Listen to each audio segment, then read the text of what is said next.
हैदराबाद में रिपोर्ट माहिर मौसमियात सहाफ़ी सखी ग़ुलाम हुसैन ख़ास के लिए मूजिब अरबी समुंड में हवा जो घटि दबाव गुजरात ॾांहुं वधण लॻो। सिंध जे थरपारकर उमरकोट समेत सामुंडी इलाक़नि में 27 अक्टूबर खां 1 नवंबर ताईं बरसात जो इम्कान। असांखे अपडेट करे रहियो आहे माहिर मौसमियात सीनियर सहाफ़ी ग़ुलाम हुसैन ख़ास के लिए। जी ग़ुलाम हुसैन ख़ास के लिए छा तफ़सीलात आहिनि अॻ कजो। जी बिल्कुलु इहो ॿुधाईंदा हलूं त अरबी समुंड में हवा जो घटि दॿाउ जेको प्रेशर थियो आहे उहो गुजरात ॾांहुं वधणु लॻो आहे।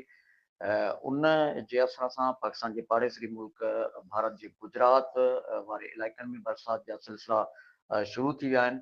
हवा जो घटि दॿाउ जेको आहे उहो अरबी समुंड मां गुजरात ॾांहुं वधी रहियो आहे। उन जे असर सां इहे इम्कान आहिनि त पाकिस्तान जे सूबे सिंध जे ॾखण वारे इलाइक़नि ऐं सामुंडी जेके इलाइक़ा आहिनि उन्हनि में किन हंधनि ते हल्की बरसाति किथे बूंदाबांदीअ जा इम्कान मौजूदु आहिनि।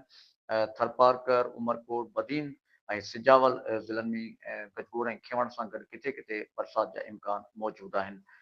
मौसम जा जेके मॉडल्स आहिनि उहे अॻकथी करे रहिया आहिनि ऐं इहो ॾेखारे रहिया आहिनि त 27 अक्टूबर खां 2 नवंबर ताईं सिंध जे ॾखण वारे इलाइक़नि में ककरनि जे ठहण जो इम्कान मौजूदु आहे।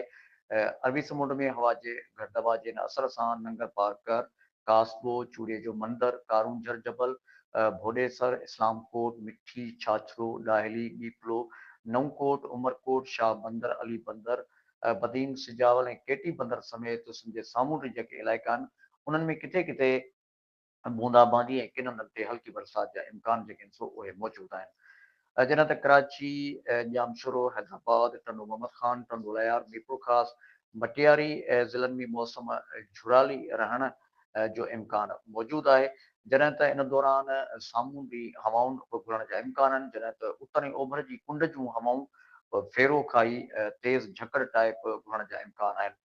त इहे अरबी समुंड में घटि प्रेशर जे करे जेको आहे सो इन्हनि इलाइक़नि में मौसम कुझु गर्म पाए ऐं ककर बि जेको आहे सो हल्का फुल्का सफ़र कंदा।